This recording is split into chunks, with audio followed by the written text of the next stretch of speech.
Alhamdulillahirrahmanirrahim, masih di indahnya Ramadan bersama saya Jody Sumantri dan juga tentunya gurunda-gurunda kita yang ada di atas. Nah, sekarang saatnya kita lempar pertanyaan dan pertanyaannya jangan lupa nih karena nanti akan ada hadiahnya. Hadiahnya adalah 1 buah kulkas, 2 pintu, 3 pintu, 4 pintu, 5 jendela. Pekarangan rumah kali ya. Ya udah, ini kita langsung ke pekarangan rumah selanjutnya adalah silakan siapa yang mau bertanya? Ya Allah, saya pulang aja deh, Sat, saya pulang, Sat. Banyak banget yang nanya, Sat. Nggak sanggup, saya 3 orang aja kali ya. Oke, kalau gitu kita langsung ke meja yang mana nih? Silakan angkat tangannya. Oh ya. Pertanyaan pertama jatuh kepada Masya Allah. Ini dia nih huruf yang paling bagus. Alif, Alif, ada namanya sih. Ya, mungkin sebelahnya Ba kali ya. Assalamualaikum warahmatullahi wabarakatuh. Waalaikumsalam warahmatullahi wabarakatuh. Perkenalkan, nama saya Alif Jul dari SMA. Oh iya. Jadi saya ingin bertanya, kan temanya ini mencari keuntungan dengan menjual ayat-ayat suci Al-Quran. Jadi gimana dengan yang menjual mushaf Al-Quran? Apakah dia mencari pahala atau mencari keuntungan? Sekian, terima kasih. Assalamualaikum warahmatullahi wabarakatuh. Pinter. Jadi begitulah Ustaz pertanyaannya, Ustaz. Dia mengatakan tapi suaranya begitu dia, orangnya kecil tapi suaranya sangat membahana. Mungkin Ustaz Abdul Samad silakan bagaimana dia menjual mushaf, ya, apakah itu termasuk juga menjual ayat gitu. Masya Allah, tabarakallah, Ananda Alif dari SMA International Islamic Education Council. Cerdas, tepat, mengena. Mewakili. Bang Jody ini Alif kelihatannya anak pertama. Yang paling kecil ya. Iya. Jadi kalau ada imam Masjidil Haram digaji dari Baitul Mal, maka yang dibayar itu bukan ayat yang keluar dari mulutnya. Kalau tidak nanti orang mengatakan apa ini imam menjual ayat. Tapi waktu yang dipakai. Jadi selama sebulan itu si imam ini mengulang hafalannya, fokus. Semestinya dia bisa nanam korma, semestinya dia bisa bisnis, lalu waktunya dibayar. Itulah yang membuat para ahli fikih membolehkan dan tidak masuk dalam tuduhan. Nah, jadi kalau Bang Jody punya percetakan Al-Quran, beli kertasnya, beli lemnya, beli desainernya, beli programmernya, membayar gaji karyawannya, itulah yang dibayar, bukan ayat-ayatnya itu. Begitu cara ahli fikih mengambil dasar hukumnya. Kalau tidak nanti umat Islam tidak akan bangkit, ditanya, mana Quran? Enggak boleh pakai Quran, karena berarti menjual ayat-ayat Allah. Maka tidak akan ada kaligrafi yang cantik dan indah di dinding Masjidil Nabawi. Ketika itu mereka mengharamkan kaligrafi di dinding Masjid Nabawi. Kebetulan Syekh Muhammad Mutawalli Asy'arawi, ulama besar Al-Azhar, 15 tahun mengajar di Makkah Al-Mukarramah, diminta pendapatnya. Syekh, bagaimana kaligrafi di dinding ini? Kata Syekh Muhammad Mutawalli Asy'arawi, ketika kalian melihat kaligrafi yang indah itu, kalian ingat Allah atau ingat yang lain? Semua orang ketika melihat kaligrafi yang indah, Masya Allah, tabarakallah, indahnya tangannya sama, yang ini indah, ini kok bisa seperti tulisan dokter yang sulit dibaca. Ini kenapa cantik, memukau, menambah iman. Lalu kemudian apakah kaligrafer penulis itu menjual ayat-ayat Allah? Tidak. Tapi selama menulis itu berapa lama waktu yang dipakai, semestinya waktu itu bisa dia pakai untuk bisnis, untuk menjaga keluarganya, maka waktunya itulah yang dibayar. Itulah mengapa ulama ahli fikih membenarkan. Makanya kalau Allah ingin seseorang itu baik, didalamkan Allah fikihnya. May yuridillahu bihi khairan yufaqihu fid din. Ditanamkan Allah, didalamkan pemahamannya tentang agama. Demikian Bang Jody. Masya Allah, tabarakallah. Bagaimana Alif? Ya, makin jelas ya. Mudah-mudahan ya, itu menjadi sebuah giroh lagi untuk bisa lebih harus cepat khatam Al-Quran dan harus cepat bisa mentadaburinya. Insya Allah ya. Jadi gitu ya. Oke, selanjutnya siapa yang mau tanya? Oh, Sultan ya. Waduh, saya agak minggir nih karena yang bertanya Sultan. Assalamualaikum warahmatullahi wabarakatuh. Waalaikumsalam. Nama saya Sultan, saya berasal dari Jakarta. Ustadz, saya ingin bertanya, apabila kita pernah melakukan hal-hal seperti menjual ayat Tuhan demi keuntungan dan melakukan dosa-dosa yang sama seperti tersebut, bagaimana cara kita menghilangkan dosa tersebut dari diri kita?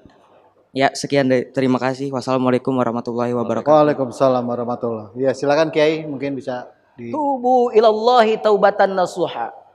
Bertaubatlah engkau kepada Allah dengan taubat sebaik-baiknya. Untuk perkara apapun termasuk yang adek tanyakan tadi, Sultan tanyakan tadi, maka hanya satu-satunya jalan yang terbaik adalah bertaubat.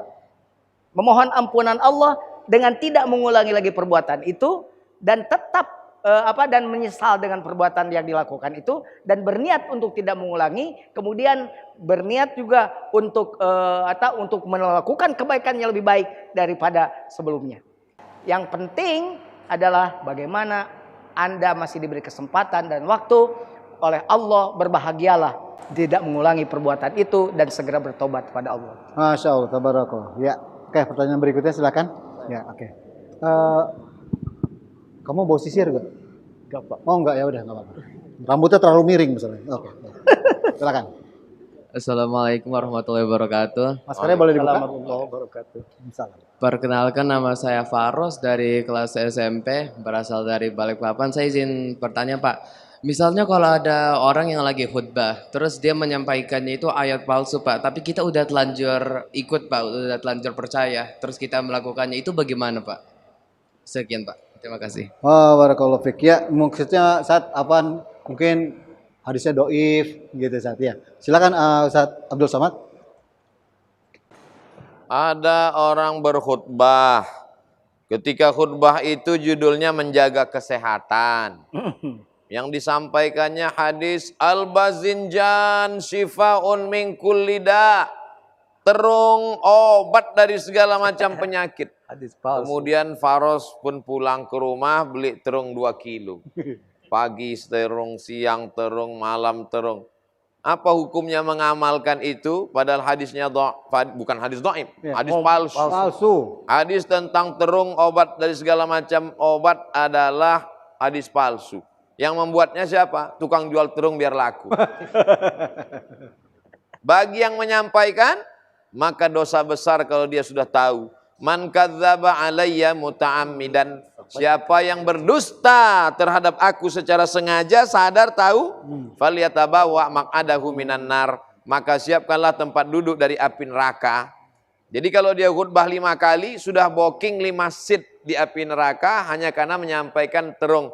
Tapi kemudian setelah dikasih tahu, ternyata dia tahu itu hadisnya palsu. Illa man taba, seperti yang dikatakan Kiai, taubat wa amana. Imannya tajdid, memperbaiki iman karena mungkin tadi dia sudah salah. Wa amila amalan salihah, dia beramal soleh. Kenakalan intelektual terkadang tidak diiringi dengan taubat intelektual. Sekuler, liberal, ateis, agnostik, mengejek agama, setelah tua taubat. Tapi buku yang dia tulis waktu sesat dulu tidak diiringi dengan taubat intelektual. Dia meninggalkan dosa jariyah. Man sanna fil islami sunnatan hasanatan. Siapa yang membuat suatu tradisi yang baik, ninggal, pahalanya ngalir. Wa man sanna fil islami sunnatan sayyi'atan falahu wizruha, dia dapat dosanya. Wa wizru man amila biha. Maka dia mesti berani untuk mengatakan, dulu saya memang pernah mengatakan ini, tapi ternyata setelah saya dengar-dengar dari para alim ulama, ternyata itu hadisnya palsu. Maka dia katakan, tidak rendah derajatmu karena mengaku salah. Ustaz Somad pernah nggak mengakui seperti ini? Ya, saya diundang Kiai dalam salah satu pengajian, baru pulang dari Maroko, sebelah kanan LC, sebelah kiri MA, merasa tahu, sampai di sana ditanya, Ustadz, tradisi di kampung kami kalau ada orang meninggal, sholatnya banyak yang tidak dilaksanakan, keluarganya membayar fidyah dengan bayar beras. Saya tidak malu untuk mengatakan, mohon maaf saya belum pernah baca, saya pulang dulu, saya cari dulu, nanti saya baca, saya kirimkan. Tapi kemarin waktu tanya jawab di televisi, tanya jawab itu di YouTube channel Ustadz Somad, kok Ustadz tahu semua? Yang tahu itu yang diupload. Yang nggak tahu nggak diupload. Imam Malik bin Anas ditanya 48 masalah. Yang dia jawab nggak sampai setengah. Nah, oleh sebab itu maka kalau sudah salah jangan malu untuk bertaubat, memperbaiki. Dan bagi yang mengamalkan dia mesti banyak ngaji. Bedakan antara orang yang berfatwa dengan orang yang ngajak untuk baik. Jadi jangan gara-gara ini lalu Bang Jody hilang semangat untuk berdakwah. Ngajak sholat nggak mesti ustadz. Ngajak ke masjid nggak mesti ustadz. Siapapun bisa, karena ini ud'u ila sabili rabbik, ajak orang ke jalan Allah. Tapi kalau tanya jawab, menjawab pertanyaan, maka ini mesti kepada orang yang alim, yang berilmu. Betul. Kalau saya silap, saya salah, luruskan saya, Kiai. Ya. Demikian Bang Jody. Masya Allah. Oke, jadi begitu lihat. Jadi buat semuanya, mudah-mudahan apa yang disampaikan oleh Gurunda dan juga Pak Kiai, insya Allah bisa menambah kewawasan kita, bagaimana kita menjadi orang lebih tahu apa yang harus kita lakukan ke depannya. Dan kalau saya pribadi, Afwan, saya selalu menanamkan yang ada di diri saya adalah, insya Allah ini juga bisa menjadi ibrah buat yang melihat. Saya tidak pernah merasa lebih baik dari orang lain. Jadi saya selalu merasa setiap saya ngaji dan saya sholat, saya selalu ingat masa lalu saya. Bahwa saya masa lalu kelam, dan insya Allah ini menambahkan giroh saya bahwa saya pengen membayar. Jadi semua orang punya masa lalu. Betul. Masa depan milik kita bersama. Masya Allah.